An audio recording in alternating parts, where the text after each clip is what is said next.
वर्णानामर्थसंहारं रसानां छन्दसामपि मंगलानां च कर्तारौ वन्दे वाणी विनायकौ वन्दे वाणी विनायकौ। या देवी सर्वभूतेषु शक्तिरूपेण संस्थिता नमस्तस्यै नमस्तस्यै नमस्तस्यै नमो नमः नमस्तस्यै नमो नमः। नमस्कार, जय श्री राम, जय माता दी, हर हर महादेव। आज 9 मई 2020 शनिवार का दिन, द्वितीया तिथि प्रातःकाल 10:15 तक, तदुपरांत तृतीया कल सुबह 8:14 तक। प्रातःकाल 6:22 तक अनुराधा नक्षत्र, तदुपरांत ज्येष्ठा कल सुबह तक, और कल मूल नक्षत्र प्रमादी नामक संवत्सर है 27 गते सौरमान के हिसाब से 27 गते वैशाख। पहले तो सभी को बताना चाहूँगा, कल 10 तारीख को रविवार के दिन संकट चतुर्थी, संकट चौथ का व्रत है। जो भी सज्जन व्यक्ति इस व्रत को लेते हैं तो वो कल अवश्य इस व्रत को ले। गणेश जी की भक्ति को पुण्य फल प्रदान करने वाला, भक्तों की सभी मनोकामनाओं को पूर्ण करने वाला, अपने भक्तों पे आसीन कृपा करने वाले भगवान गणेश जी का कल दिन है, तो आप अवश्य इस व्रत को करें। इस समय की छोटी छोटी चीज़ों से हम अपना मनोबल बढ़ाने की कोशिश कर रहे हैं, क्योंकि इस समय जिस स्थिति में हम चल रहे हैं उन स्थितियों में हम घर में बैठ के ही समस्याओं का समाधान खोजने का प्रयास कर रहे हैं। क्योंकि इस समय ऐसी कोई स्थिति नहीं है या ऐसी कोई चीज़ नहीं है कि हम इस समस्या को बाहर जाकर हल कर सकें, बाहर जाके सुलझाई जा सके। इस समय ऐसी कोई स्थिति है नहीं। परसों लक्ष्मी प्राप्ति के आपको उपाय बताए। कल दृष्टि दोष, नज़र से बचने के, या नज़र लग जाए तो उससे आपको नज़र उतारने के उपाय मैंने बताए। आज विशेष रूप से हम बात करते हैं कि 9 प्रकार के ग्रह होते हैं जिनको 9 ग्रह बोला जाता है। सूर्य, चंद्र, मंगल, बुध, गुरु, शुक्र, शनि, राहु, केतु। कुछ जगह खर और मांदी 2 ग्रह आजकल प्रचलित में और आ रहे हैं, परंतु वैदिकीय संस्कृति में 9 ग्रह ही हैं। वो अपना अलग अलग फल आपको प्रदान करते हैं। और सबसे पहले जैसे सूर्य जो कुंडली का राजा है, राजकारक ग्रह है, तो सृष्टि में दर्शन देने वाले भी इस समय प्रमुख देवों के साथ सूर्य देव भी हैं। कई लोग प्रश्न पूछते हैं कि हमने तो भगवान देखे नहीं, हमने तो ये किया नहीं, वैसा किया नहीं, परंतु उनको बता दूं, कम से कम भगवान सूर्य प्रतिदिन, और दीपक देवता, अग्नि देवता प्रतिदिन आपको दर्शन देते हैं। और उनकी कृपा जब तक नहीं रहेगी तो घर में सुख शांति और संसार का पालन आगे नहीं हो पाता है और न हो पाएगा भी। जो सूर्य अपनी एक प्राथमिकता राजा के पद पर कुंडली में शोभित होता है और आपको किसी भी प्रकार के राजपद या किसी भी प्रकार की अच्छी स्थिति में राजा के समान आपको कार्य करने हैं, आपको सूर्य ग्रह को मजबूत अवश्य करना चाहिए। और सबसे विशेष बात आपको बताऊंगा, सूर्य ग्रह को मजबूत करने के लिए सबसे छोटा सा उपाय है। एक तो प्रातः काल में भगवान सूर्य को प्रतिदिन तांबे के लोटे से उसमें चावल रोली डालकर, और लाल फूल संभव हो पाता है तो उन सभी चीज़ों को पात्र में डालकर सूर्य को गायत्री मंत्र के माध्यम से अर्घ्य दें। उसके पश्चात उस समय तक ओम गृणी सूर्याय नमः इस मंत्र का जाप करें। अगर इतना भी संभव नहीं हो पाता है, कई घरों में व्यवस्था नहीं हो पाती है, आपके घर में मंदिर होता है, वहाँ आपने दिया जलाना है। ओम नमो भगवते वासुदेवाय या ओम नमो नारायणाय इस मंत्र का आप जाप करेंगे तो आपको आपके ग्रह की पावर जो नहीं मिल पा रही है, जो ऊर्जा नहीं मिल पा रही है, वो आपको प्रदान होगी, ताकि आप अपने कार्यों को आगे सुचारू रूप से कर सकें, राजपद प्रदान कर सकें। इसी प्रकार चंद्रमा है, आपको कोई मानसिक बीमारी है, पानी से संबंधित बीमारी हो रही है, या आप परेशान हैं, आपके पास पैसा आता है लेकिन जल्दी चला जाता है, इस स्थिति में आप भगवान शिव की पूजा करें, क्योंकि चंद्रमौलेश्वर हैं वो। चंद्रमा को अपने शिखर पे धारण करने वाले महादेव ही हैं। आपने ओम नमः शिवाय शंकराय नमः, ओम नमः शिवाय शंकराय नमः इस मंत्र का जाप करना है और प्रतिदिन भगवान शिव को शहद दूध में मिश्रित करके, शहद और मिश्रित दूध भगवान शिव को अर्पित करना है, ताकि आपके घर में धन धान्य की वृद्धि होती रहे, धन धान्य आपके घर में आता रहे, आपका मानसिक संतुलन ठीक रहे, आप अपनी मनोवृत्ति है, जो आपकी मन की स्थितियां हैं, मन की शक्ति है, उसका प्रयोग सही से कर सकें। इसी प्रकार आपका मंगल है, मंगल देवता भूमि के कारक हैं, साथ में प्रतिष्ठित संतान के भी, बलिष्ठ संतान के भी कारक हैं, उनका भी पावरफुल ऊर्जावान होना जरूरी है।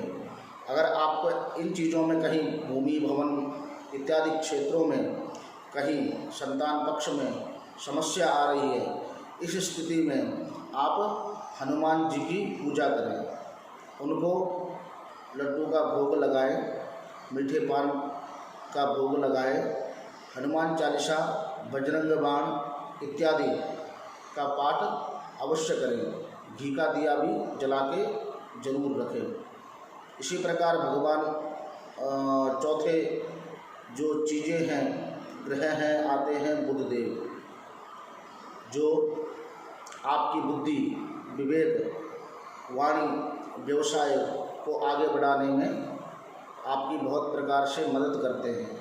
अगर आपको इन चीज़ों से वाणी, विवेक, कार्य में रुकावट, इन चीज़ों में बाधा आ रही है, तो आप भगवती पराम्बा दुर्गा देवी और गणेश जी का मिश्रित पूजन करें, या लक्ष्मी गणेश का पूजन करें।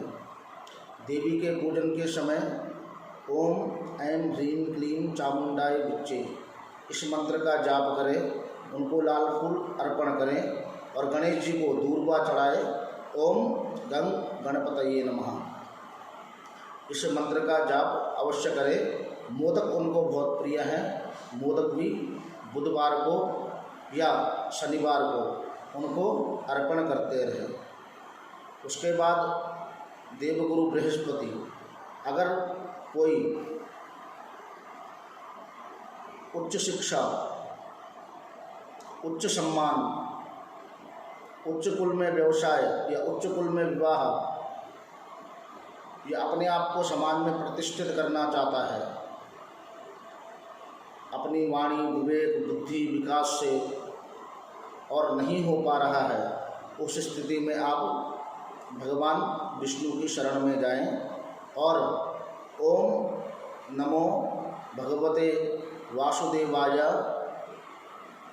ओम नमो भगवते वासुदेवाय अमृतेशाय नमः, ओम नमो भगवते वासुदेवाय अमृतेशाय नमः। इस मंत्र का गुरुवार को आप जाप करें। पीले लड्डुओं का भोग लगाएं, पीली चीज़ भगवान को अर्पित करें, ब्राह्मणों का सम्मान करें, गाय को रोटी वगैरह दें। इन चीज़ों से आपका देवगुरु बृहस्पति ग्रह मजबूत रहेगा। शुक्र जो आपको शोहरत देता है, महसूर करता है, आपको जन समुदाय में आपके नाम की चर्चा करवाता है, आपके पास भरपूर मात्रा में धन, प्रॉपर्टी, अनेक चीज़ एकत्रित करवाता है। और जिसके पास ये होता है, अच्छा रहता है जिसका शुक्र, उनके पास ये सभी चीज़ें पाई जाती है। परंतु जिसके पास ये चीज़ें आती जाती रहती है और थोड़े से समय में ये चीज़ें सिमट जाती है, तो उसको शुक्रवार के दिन माता रानी को, लक्ष्मी जी को खीर का निवेदन करना चाहिए। चीनी, चावल, आटे का दान करना चाहिए मंदिर में। और ओम श्रीम श्रीम ह्रीम क्लीम महालक्ष्मी नमः इस मंत्र का जाप करें। आपको कुछ ही समय में अच्छा लाभ प्राप्त होगा। शनिश्चर ग्रह हमारा जो कुंडली में न्याय का देवता माना जाता है भगवान शनि को, और कहते हैं शनि महाराज जिसके अच्छे होते हैं उस पर कभी कुदृष्टि नहीं होती, लांछन नहीं लगता। वो समाज में एक ईमानदार, न्यायप्रिय व्यक्ति के रूप में पहचाना जाता है। परंतु जिसका शनि अच्छा नहीं होता, वो कितना भी पैसे वाला क्यों ना हो, समाज में हर समय निंदित होता रहता है। तो अगर आपके कुंडली में भी शनि की स्थिति कमज़ोर है, आप शनिवार को सायंकाल में एक रोटी, एक तरफ से पूरी पकी हुई, उस पर तेल, सरसों का तेल लगाकर अपने ऊपर से 7 बार एंटी क्लॉकवाइज तरीके से वार कर किसी काले कुत्ते को खिलाए। शनिवार के दिन ही काले कुत्ते को दूध, बिस्किट जरूर खिलाए और गरीबों को भोजन कराएं, गरीबों को वस्त्र दें और जो चीज़ें उनको ज़रूरत की चाहिए वो चीज़ें उनको आप प्रदान करिए। समय पे आपको इसका लाभ मिलेगा। राहु ग्रह कहते हैं, राहु ग्रह किसी कुंडली में अगर अच्छा होता है, उस व्यक्ति का जो सोचने का तरीका होता है वो 100 व्यक्तियों पे भारी पड़ता है। ऐसा व्यक्ति समाज में अलग ही नाम, अलग ही ऊर्जा, अलग ही पद को प्राप्त करता है। ज़्यादातर आप वैज्ञानिकों को या बड़े प्रतिष्ठित वाचकों को अच्छा व्यक्ति मानते हैं, वो जिनको, उन सभी का राहु आपको कुंडली में अच्छा मिलेगा और वो अलग ही प्रकार की आपको पहचान भी दिलाता है। यदि आपकी कुंडली में राहु श्राप है तो आपको कभी भी इन चीज़ों के बारे में, इन चीज़ों से हमेशा आपको वंचित रहना पड़ेगा।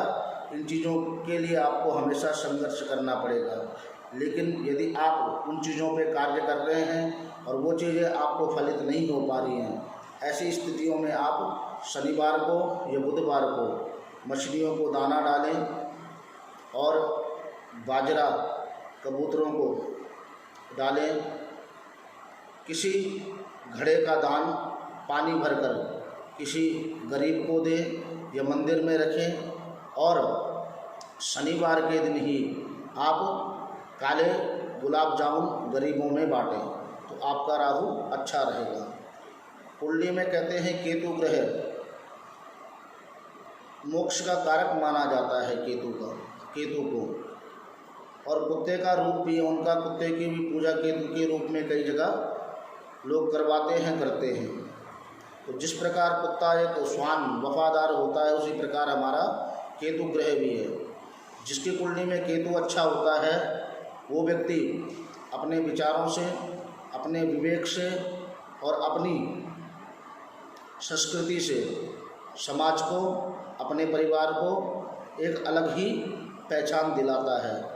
और अगर आपके पास इन चीज़ों की कमी हो रही है और आप इन्हीं चीज़ों में कार्यरत हैं तो आपको केतु को प्रसन्न करने के लिए कुत्ते की, बड़े बुजुर्गों की, इनकी सेवा, साथ में जो आपके